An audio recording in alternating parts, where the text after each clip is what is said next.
Yo, what's up mga kaibigan? Nali na tayo magkwentuhan. Kahapon sa game ng Golden State Warriors at ng Sacramento Kings ay nakatanggap nga si Curry ng box 1 defense. As in harapan na depensa, kung sa ligang labas ay inaasawa nga ang tawag sa ganitong klase ng depensa.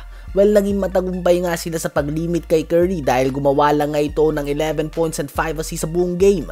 Ganun pa man ay tambak pa din nga ang inabot ng Sacramento Kings sa score na 130-104. At ito ay dahil 8 players naman ng Warriors ang gumawa ng double digits sa game na ito. Bago nga dumating si Jimmy Butler sa lineup, kung magtala lang ganitong stats si Curry ay pwede mo nang ilista ang talo sa Warriors.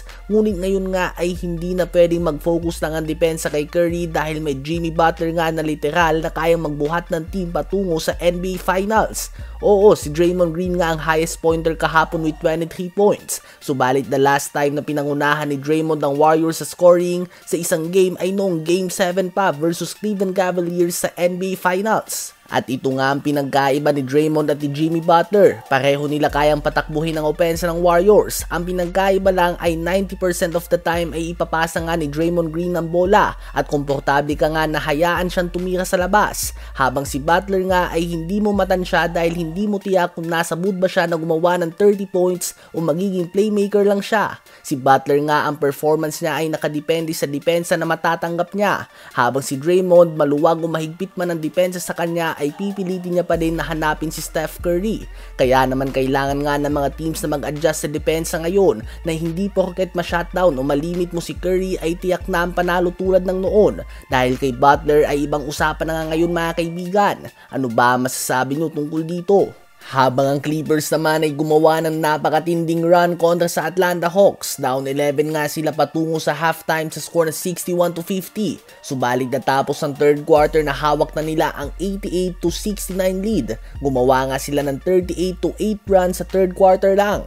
Nalimit nila ang Atlanta Hawks sa 8 points and 8 turnovers sa third quarter hanggang sa nakuha nila ang impresibong panalo sa score na 121-98. 25 points, 6 rebounds, and 5 steals si Kawhi Leonard. 25 points, 8 rebounds, 7 assists, 2 steals, and 2 blocks si James Harden. 18.6 rebounds si Ivica Zubac at 14 points si Derrick Jones Jr.